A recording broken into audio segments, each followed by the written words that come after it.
이렇게 신탁 등기가 되어 있는 경우에 위탁자와 수탁자 중에 관리단 집회에서 의결권 행사를 할 수 있는 주체가 누구인지 실무에서 종종 문제가 되고 있습니다.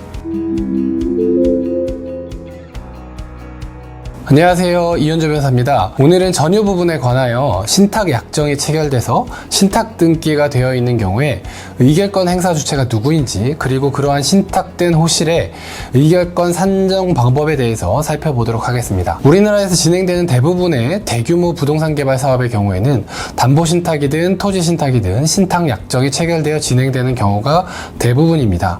또한 최근에는 집합건물의 전유 부분을 분양받은 수분양자들이 은행에 근저당권을 설정해주고 담보 제출을 받는 대신에 담보신탁 약정을 체결해서 신탁회사에 신탁 등기를 해두고 대출을 받는 경우가 많습니다. 이런 배경으로 인해서 신탁에 기한 소유권 이전 등기가 되어 있는 사례가 매우 많은데요.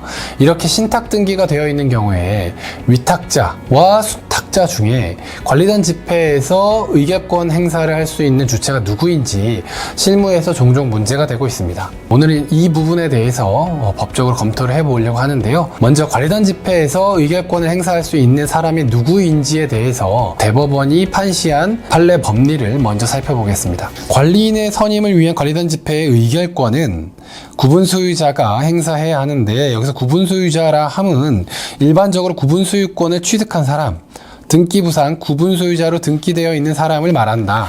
이렇게 일관되게 판시를 하고 있고요. 그럼 신탁 등기된 호실의 경우 구분소유자를 누구로 보아야 하는지에 대해 대법원 판례를 보겠습니다. 부동산의 신탁에 있어서 수탁자 앞으로 소유권 이전 등기를 마치게 되면 대내외적으로 소유권이 수탁자에게 완전히 이전되고, 위탁자와의 내부 관계에 있어서 소유권이 위탁자에게 유보되어 있는 것은 아니다. 그리고 이와 같이 신탁의 효력으로서 신탁 재산의 소유권이 수탁자에게 이전되는 결과 수탁자는 대내외적으로 신탁 재산에 대한 관리권을 갖는 것이고, 다만 수탁자는 신탁의 목적 범위 내에서 신탁 계약에 정해진 바에 따라 신탁 재산을 관리해야 하는 제한을 부담함에 불과하다.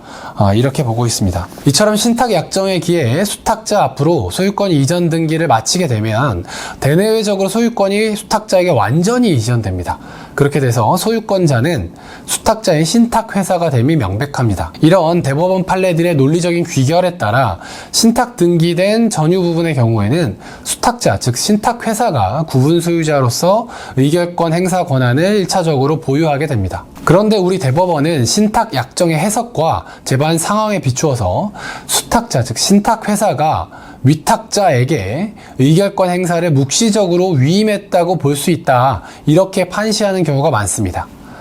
그중 하나를 보도록 할 텐데요. 피고가 KB부동산 신탁과 체결한 부동산 담보신탁 계약에는 피고가 신탁부동산을 사실상 계속 점유 사용하고 신탁부동산에 대한 보존, 유지, 수선 등 실질적인 관리 행위와 이에 소요되는 일체의 비용을 부담한다는 내용이 포함되어 있다. 이제 신탁 약정상의 내용을 근거로 해서 위탁자는 이 사건 건물 분양사업 시행자로서 점포 분양이 모두 완료될 때까지 자신의 책임 아래 건물을 관리하는 것이 필요했던 것으로 보이는 점, 그리고 피고 위탁자가 KB부동산 신탁 등과 체결한 담보신탁 계약에서 위탁자는 신탁과 점포들에 대한 실질적인 관리 행위를 하기로 하고 그에 따른 일체의 비용도 전적으로 부담하기로 한 점, 이런 법리에 살펴보면 KB부동산 신탁과 대한토지신탁은 신탁된 점포들에 관한 이 사건 총회에서의 의결권 행사를 피고, 즉 위탁자에게 묵시적으로 위임하였다고 볼 여지가 충분하다,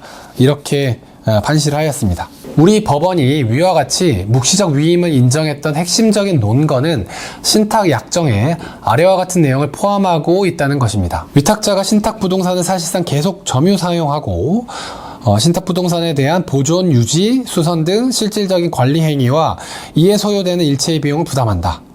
그리고 사업 시행에 따른 일체의 업무 및 신탁부동산의 실질적인 관리는 위탁자가 책임하에 실행한다. 그리고 수탁자는 이에 대해 일체의 책임과 부담을 지지 않는다. 이런 문구들이 있기 때문에 의결권 행사까지 묵시적으로 위임이 되어 있다라고 판단을 했던 것입니다. 그런데 많은 신탁 약정들에서 이런 유사한 내용을 찾아볼 수 있을 겁니다. 그렇기 때문에 수탁자의 묵시적 위임에 따라 위탁자가 의결권을 행사할 수 있다고 볼 수 있는 경우는 매우 많을 것으로 생각이 됩니다.